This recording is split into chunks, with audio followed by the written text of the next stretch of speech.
नमस्कार दर्शकों, मैं हूं एस्ट्रोलॉजर मयंक शर्मा। आप सभी का धर्म ज्ञान में बहुत बहुत स्वागत है। दर्शकों, हम आपके लिए लेके आए हैं मार्च का मासिक राशि फल। कैसा रहेगा आपका स्वास्थ्य, कैसा रहेगा आपका काम कारोबार, वैवाहिक जीवन, प्रेम संबंध कैसे रहेंगे, कितना व्यापार में लाभ आप इस समय ले सकते हैं ये भी बताएंगे, और क्या नौकरी में परिवर्तन के योग हैं इसकी भी जानकारी आपको दी जाएगी। साथ ही साथ आर्थिक स्थिति यानी धन लाभ कितना होगा इसके बारे में विशेष आपको जानकारी दी जाएगी। क्या कुछ उपाय हैं, क्या कुछ मेरी सलाह है, ये सभी जानकारी आपको इस विशेष सीरीज में मिलेगी। और मेष राशि से लेकर मीन राशि तक का मार्च मास का मासिक राशिफल इसमें आपको दिखेगा। अगर आप भी अपनी कुंडली दिखाना चाहते हैं या वास्तु विजिट भी कराना चाहते हैं तो आप मेरे से जो नंबर फ्लैश होगा वीडियो में उस पर संपर्क कर सकते हैं। तो देखना ना भूलिए मार्च माह की मासिक राशिफल की ये सीरीज सिर्फ और सिर्फ धर्म ज्ञान पर। नमस्कार। नमस्कार, धर्म ज्ञान के दर्शकों का स्वागत है। मैं हूँ आपके साथ कविता राणा, मेरे साथ हमेशा की तरह एस्ट्रोलॉजर मयंक शर्मा जी। स्वागत है आपका। धन्यवाद कविता जी। धर्म ज्ञान के सभी दर्शकों का देवभूमि उत्तराखंड हरिद्वार से हार्दिक अभिनंदन, सादर नमस्कार और आपका हर पल मंगलमय हो। हमेशा की तरह लेकर इस बार भी हाजिर है कि क्या कहता है आपका मासिक राशिफल। और आज वीडियो में बात हो रही है मार्च महीने की और पीसेस यानी कि मीन राशि के बारे में। और जो कि अभी भी शनि की साढ़े साथी आप पर बनी हुई है, तो ऐसे में ये जो महीना आपका कैसा रहेगा। अब देखिए, महीने की शुरुआत ग्रहण दोष में भी हो रही है, अंगारक योग में भी हो रही, तो ऐसे में जो उथल पुथल मची हुई है ग्रह चाल में, उसका प्रभाव आपकी सेहत पे, आपके काम धंधे पे, आपकी आर्थिक स्थिति पे, आपके रिश्तों पे किस प्रकार देखने को मिल सकता है। कितने बड़े परिवर्तन इस महीने आप खुद महसूस करेंगे और क्या कुछ है आपके लिए इस बार पाने के लिए। तो आइए समय नहीं गवाते हुए महीने जी से शुरुआत करते हैं ग्रह चाल से। बताएं।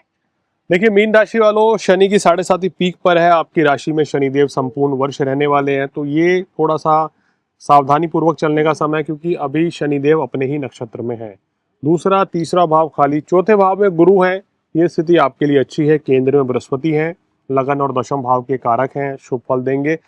पंचम भाव में चंद्रमा है, छठम भाव में केतु है, सातवां आठवां नौवां 10वां 11वां खाली, और 12वें भाव में देखिए पंचग्रह योग, बुध राहु मंगल शुक्र और सूर्य रहेंगे।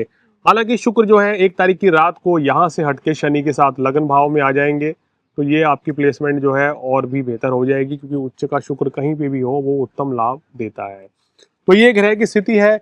इस महीने ग्रह चाल कह रही है कि थोड़ा संभल के चलना होगा मीन राशि वालों को। शुरुआत थोड़ी धीमी रहेगी लेकिन मध्यम में फिर अच्छा करेंगे। बिल्कुल। तो आइए इसी ग्रह चाल को आगे बढ़ाते हुए बात करते हैं आपकी सेहत को लेकर।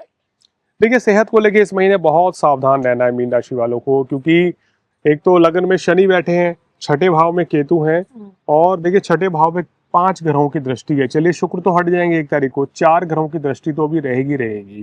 तो अपनी सेहत को लेके मीन राशि वालों को इस पूरे महीने ही विशेष सावधान रहना है, क्योंकि 14 मार्च के बाद सूर्य भी यहाँ प्लेसमेंट कर जाएंगे, तो जिसकी वजह से सूर्य यहाँ आ जाएंगे तो सूर्य शनि की युति होगी। ये भी मानसिक तनाव, अनिद्रा, चिंता, परेशानी दे सकती है।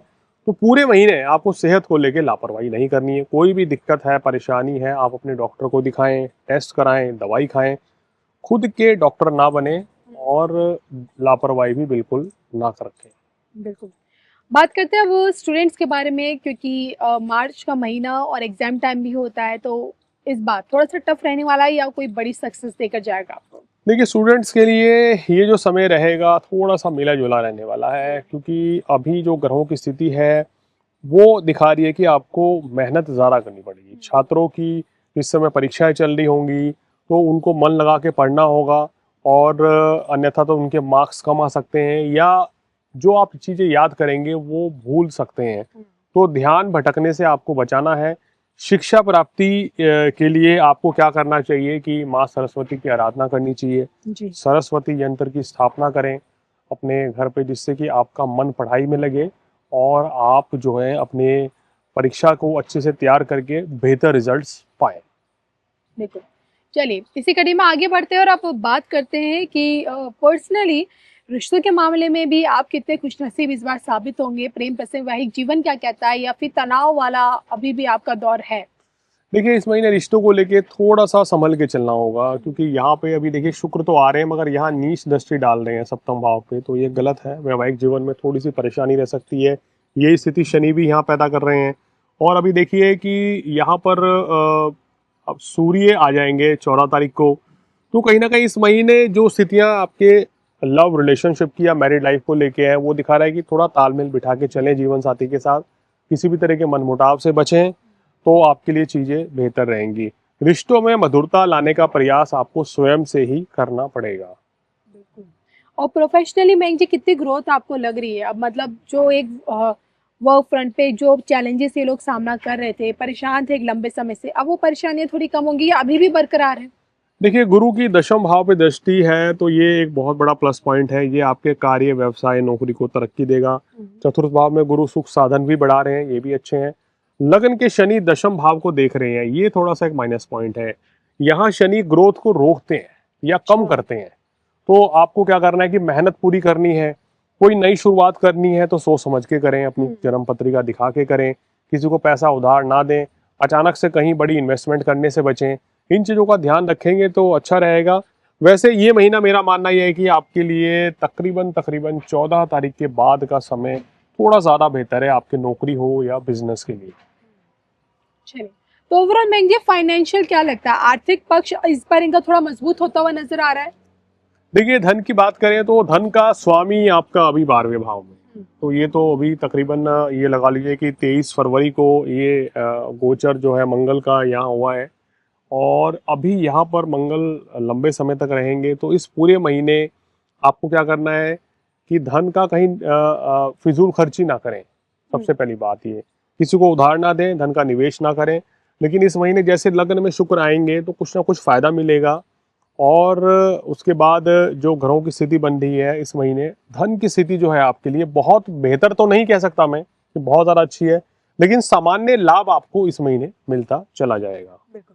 तो मयंक जी से जाना कि आपकी कंप्लीट पिक्चर क्या कहती है, आपकी हेल्थ क्या कहती है, पर्सनल लाइफ में कैसा रहेगा, प्रोफेशनल लाइफ में कितनी ग्रोथ करेंगे, आपका फाइनेंशियल स्टेटस क्या कहता है आपकी बार का। और हम करें मीन राशि यानी कि पिस्सिस की, जो ऑलरेडी शनि की 7.5 में है। अब देखिए, इंपॉर्टेंट बात ये कि क्या सलाह इस बार आपको माननी चाहिए, मयंक जी की बताएं। देखिए, सबसे पहले सेहत का ध्यान रखें, रिश्तों में मधुरता लाएं क्योंकि ये माइनस पॉइंट है, और क्रोध की अधिकता से बचें, वाणी पर संयम रखें, धन का निवेश ना करें, फिजूल खर्ची ना करें।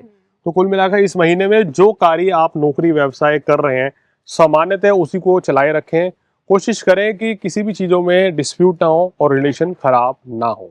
कोई परिवर्तन करना हो, कोई बड़ा फैसला लेना हो, चाहे पर्सनल लाइफ से जुड़ा है, प्रोफेशनल, थोड़ा बचें, इस समय को टालें तो बेहतर है। मयंक जी उपाय?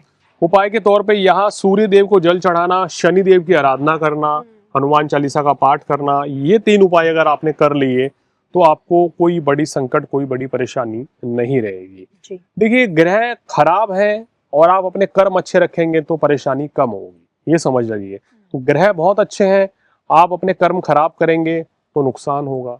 अच्छे ग्रह होने के बावजूद भी रिजल्ट क्यों नहीं देते हैं? क्योंकि हम कर्म अच्छे नहीं कर रहे हैं, हम मेहनत नहीं कर रहे हैं, तो वो पॉजिटिव समय निकल जाएगा। अब ये नेगेटिव समय है, अगर यहाँ हम अपने कर्म सुधार लेंगे, गलत कार्य नहीं करेंगे तो किसी बड़ी परेशानी से बच जाएंगे। यही ज्योतिष का सिद्धांत है। बिल्कुल।